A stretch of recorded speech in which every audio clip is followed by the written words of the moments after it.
আসসালামু আলাইকুম। আমি মোহাম্মদ আহসান হাবিব, শিক্ষকতা করছি পদার্থবিজ্ঞানে। তো আজকে তোমাদের যে বিষয় নিয়ে আলোচনা করব তার আগে গত ক্লাসটা যেটা আমি করেছিলাম পদার্থবিজ্ঞানে একটা গুরুত্বপূর্ণ পাঠ যেটা হলো ভৌত রাশি এবং পরিমাপের এককটি। তো সেই এককের সাথে সম্পর্কিত করে আজকে আমরা আলোচনা করতে যাচ্ছি সেই একই অধ্যায় ভৌত রাশি পরিমাপ এবং আজকে বিষয়গুলো উপসর্গ বা গুণিতক বা এটাকে আমরা ভিত্তি করব। তোমরা খাতা কলমে বসে যাও এবং লিখে নিতে হবে এগুলো। আমি আগেই বলেছি যে পদার্থবিজ্ঞানের এমন একটা ক্লাস যে ক্লাসটা শুধু দেখতে হয় না, বুঝতে হয় না, এগুলো লিখেও নিতে হবে, কপি করতে হয়। তো তোমরা একটু ট্রাই করো। ঠিক আছে, আমি শুরু করছি। তো এই উপসর্গ বা গুণিতক বা প্রিফিক্সের কিছু ধাপ আছে যেগুলো মেমোরাইজ থাকবে, আমাদের মনে রাখতে হবে। এগুলোর ছড়া বা ছন্দ আকারে লিখে দেওয়া যায়। আমি বিভিন্ন সময় ক্লাসে ছড়া বা ছন্দ আকারে লিখে দিই, কিন্তু আমার কাছে মনে হয় ছন্দ বা ছড়া এটা আরো নিখুঁত মনে হয়। যার কারণে আমি সরাসরি আমার কাজে চলে যাচ্ছি। তো শুরু করছি আমার ক্লাসটাতে।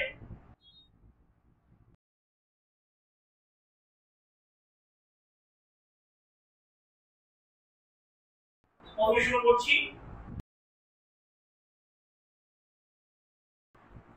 এক্সাম ডেটা এরা giga mega kilo hectare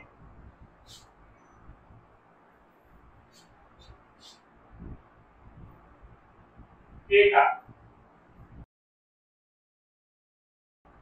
deci centi milli micro nano pico hecto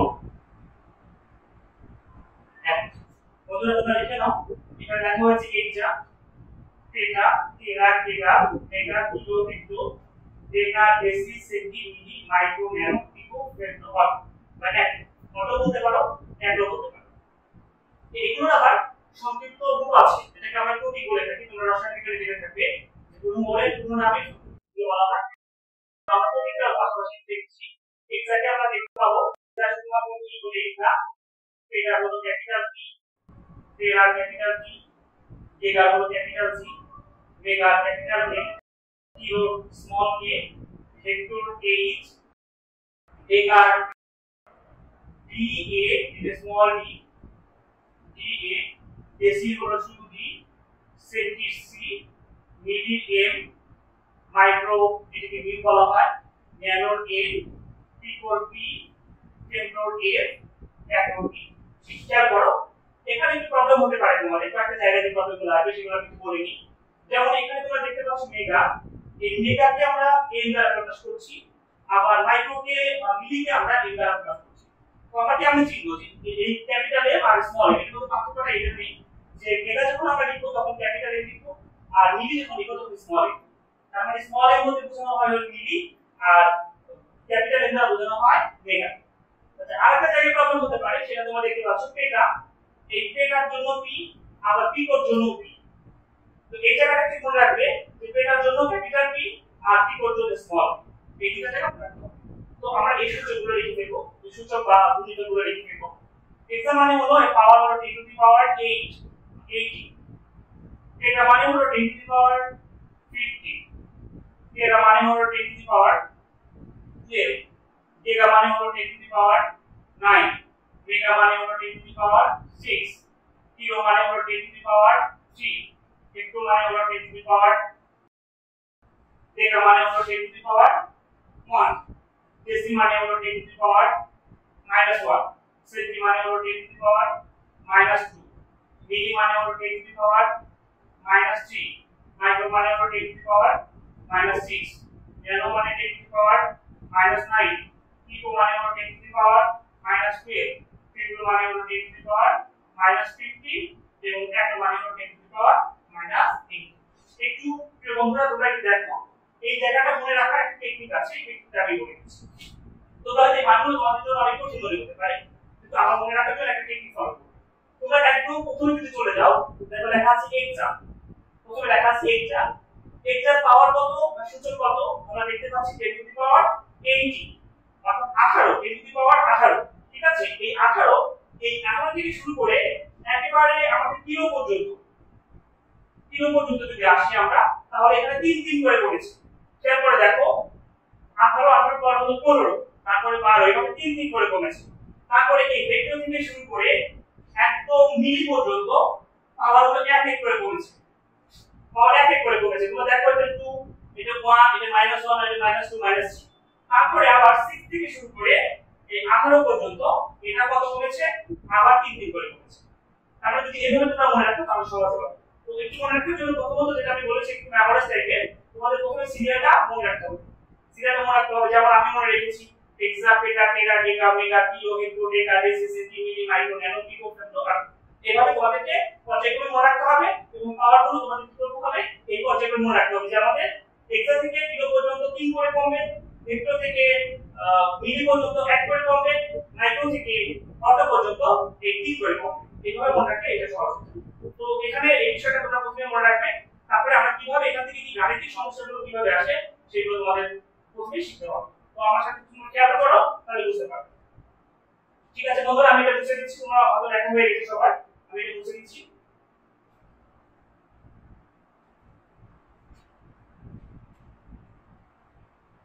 যেমন তোমাদের কোশ্চেনে যেটা আসে সেখানে আমি বলতে চাচ্ছি কোশ্চেন যেমন রাখি, যেমন তোমাদের কোশ্চেন আসবে, যেমন একটা কোশ্চেন তোমাদের দেওয়া হলো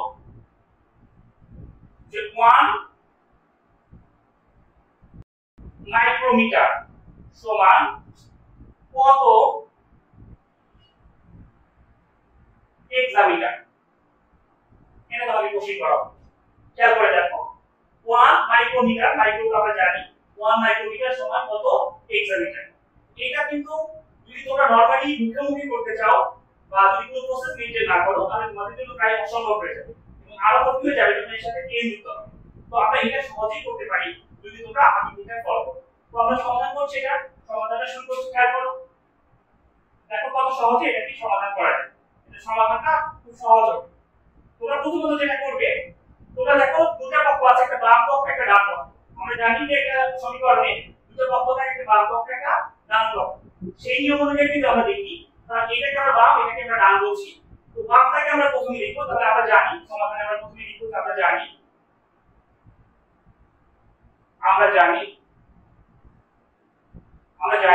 1 মাইক্রোমিটার। বলো তো বন্ধুরা কত হবে? কারণ আমি কিছুক্ষণ আগে কিন্তু শিখিয়েছি যে 1 মাইক্রোমিটার মানে কত মিটার।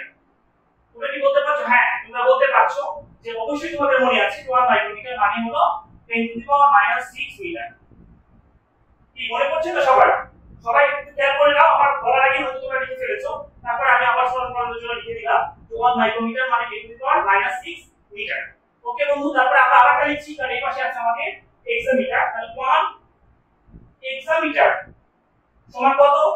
বলো তো বন্ধুরা, তোমরা আবার বলো, একটু বলো। হ্যাঁ, তোমরা বলতে পেরেছো, কারণ 1 হেক্সামিটার মানে হলো 10 টু দি পাওয়ার 18 মিটার। চলে গেলাম আমরা এটা থেকে শুরু করলাম, লিখে দিলাম 1 মাইক্রোমিটার হলো 10 টু দি পাওয়ার -6 মিটার, 1 হেক্সামিটার মানে 10 টু দি পাওয়ার 18 মিটার। তো আমরা এই দুটো সমীকরণকে যদি এক নম্বর সমীকরণকে যদি আমরা 2 নম্বর সমীকরণ দ্বারা ভাগ করি, তাহলে কি হবে? আমরা লিখে ফেলছি 1 micrometer divided by 1 hexameter equals to 10 to the power -6 meter divided by 10 to the power 18 meter। খেয়াল করো, উপরে মিটার নিচে মিটার, এই মিটার আমরা কি করতে পারি? কেটে দিতে পারি। তাহলে থাকলো কি?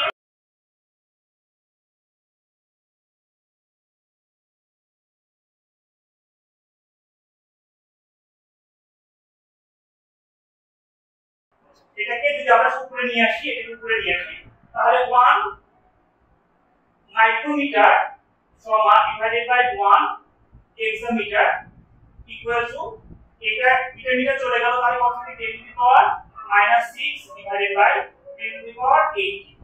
আচ্ছা, তোমরা জানো এই গণিতের তোমাদের একটা পার্ট ছিল যেটা ছিল সূচক ও লগারিদম। সূচকে যে x to the power n divided by x to the power k এরকম যদি থাকে তাহলে সেই ক্ষেত্রে যদি চলকের উপর পাওয়ার থাকে এবং সেটা যদি ভাগ আকারে থাকে তাহলে আমরা লিখতে পারি একটা চলক লিখে এই পাওয়ার গুলোকে কি করে একটা থেকে আরেকটা মাইনাস করতে পারি। তো বন্ধুরা আমরা এখানে ট্রাই করব। তাহলে এখানে যদি এই কাজটা করি তাহলে 10 টু দি পাওয়ার 10 হলো আমাদের সূচক বা চলক, আর এখান থেকে আমরা লিখব 10 টু দি পাওয়ার -6, উপরে যদি চলে যায় তাহলে মাইনাস হয়ে যায় মাইনাস হলো 80। মানে টোটালি কি দাঁড়াচ্ছে 10 টু দি পাওয়ার 6 আর 80 কত হয় বলো তোমরা? 6 আর 80 -24। আমরা এই লাইনগুলো টেনে নিয়ে আসছি 1 মাইক্রোমিটার ডিভাইডেড বাই 1 হেক্টোমিটার। এখানে আরেকটা লাইন দিচ্ছি, আমি নিচেরগুলো মুছে দিচ্ছি, উপরেগুলো লিখে দিয়ে নিচেরগুলো মুছে দিলাম। তাহলে এখান থেকে এই লাইনটাকে আমি একটু ইলাবোরেট করে লিখি 1 micrometre divided by 1 hectometre equal to 10 to the power কত হয় -24। এর নিচে 1 আছে, আমরা যদি এটাকে ক্রস গুণন করি, ক্রস মাল্টিপ্লিকেশন যেটা আমরা বলি, ক্রস গুণন করি তাহলে হয়ে যাবে 1 মাইক্রোমিটার ইকুয়াল টু এটা যদি গুণ করে দিই তাহলে 10 টু দি পাওয়ার -24 এক্সামিটার। তাহলে এটাই হলো আমাদের কাঙ্ক্ষিত মান যেটা আমি প্রথমে লিখে দিয়েছিলাম। কিভাবে করতে হবে? তাহলে 1 মাইক্রোমিটার সমান 10 টু দি পাওয়ার -24 এক্সামিটার। এইভাবে তোমরা ব্যাখ্যা করতে পারো।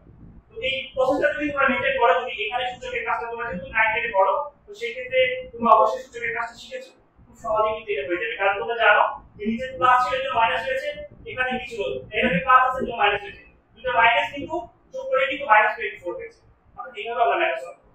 তো এর সাথে আরেকটা বিষয় বলে রাখি, আরেকটা প্রবলেম হয়তো তোমাদেরকে দিতে পারি, কিন্তু তার আগে আমি এখানে একটা টপিক শিখিয়ে দিই। কারণ আমরা এখানে যেটা বের করেছি তার সাথে বলি যদি কে তোমাদের অনেক সময় কোশ্চেনে একটু ঝামেলা করে, সেই ঝামেলাটা এরকম যে এই কোশ্চেনে তোমাকে বলবো 10 মাইক্রোমিটার সমান কত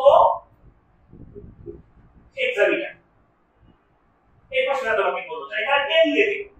প্রিয় বন্ধুরা এখানে ভয় পাওয়ার কোনো কারণ নাই, তোমরা একটু মনে রাখবে তোমরা যদি 10 মাইক্রোমিটার বলা থাকে এবং কত হেক্টোমিটার বা যে কোনোটাই করতে কেন এই প্রসেস মেইনটেইন করেই করবে। যদি তোমাদের এখানে একের পরিবর্তে 10 থাকে বা 1 এর পরিবর্তে 10 থাকে, শুধুমাত্র পরিবর্তনটা কোথায় খেয়াল করো, তোমরা এখানে এই পর্যন্ত করবে, করার পর এখানে 10 বসিয়ে দাও, এখানে 10 বসিয়ে দাও 10 মাইক্রোমিটার। তাহলে এখানে একটা 10 ইনটু হবে 10 into 10 to the power -24 hectometre. তাহলে এর উপর 10 আছে, এটা হলো বেস, বেসের উপর কি আছে, এটা পাওয়ার আছে 1, তাহলে 1টা কি করে দিব, এখান থেকে 1টাকে আমরা কি করে দিই, যোগ করে দিই। তাহলে 10 মাইক্রোমিটার সমান এখান থেকে যোগ করে 10 1 -24 হেক্টোমিটার। তার মানে এখানে কি হয়ে যাবে 10 টু দি পাওয়ার -23 হেক্টোমিটার। অর্থাৎ শুধু পরিবর্তন হবে কত, শুধুমাত্র পরিবর্তনটা হবে একটা পাওয়ারটা বেড়ে যাবে। তাহলে আমরা জানি মাইনাসের ক্ষেত্রে সংখ্যাটা বড় হলে বড় তো সেটা ছোট হয়ে যায়। ঠিক আছে, দেখা যাচ্ছে এখানে -24 আর এখানে -23, অর্থাৎ 10 মাইক্রোমিটার সমান 10 টু দি পাওয়ার -23 হেক্টোমিটার। তো আমার মনে হয় তোমরা সবাই বুঝতে পেরেছো। তারপরে যদি কারো কোনো সমস্যা থাকে আমাকে কমেন্টে জানাবে, আমি চেষ্টা করব তোমাদেরকে রিপ্লাই দেওয়ার জন্য। একইভাবে আমরা যেহেতু এখানে ছোট থেকে বড় গিয়েছি, একইভাবে আমরা বড় থেকে বড় মান থেকে আমরা ছোট মানে যেতে পারি। সেই ক্ষেত্রে এখানে মাইনাস আসছে, সেখানে ওখানে প্লাস আসছে, জাস্ট এই পূর্ণ রাখবে। তো তোমরা সবাই বুঝতে পেরেছো এই ক্লাসটা, আমাকে জানাবে, অবশ্যই আমি চেষ্টা করব তোমাদের সেই কমেন্ট উত্তর দেওয়ার জন্য। সবাই ভালো থাকো, সুস্থ থাকো, সবার সুস্বাস্থ্য কামনা করছি। আল্লাহ হাফেজ।